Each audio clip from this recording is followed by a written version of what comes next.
зовут доктор Яна. Сегодня я расскажу вам, что такое кожа. Кожа тоже ткань, она покрывает все наше тело. По своему строению кожа напоминает большой торт, потому что ее клетки располагаются несколькими слоями. Она должна быть очень и очень прочной, но при этом эластичной. Клетки кожи защищают наш организм от различных повреждений, будь то порез или воздействие вредных микробов. Они первыми принимают удар на себя.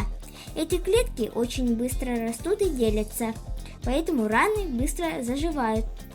В следующем выпуске мы узнаем с вами про скелет человека. Не забудьте поставить лайк, пишите комментарии и жмите на колокольчик, чтобы не пропустить новое видео. Всем пока!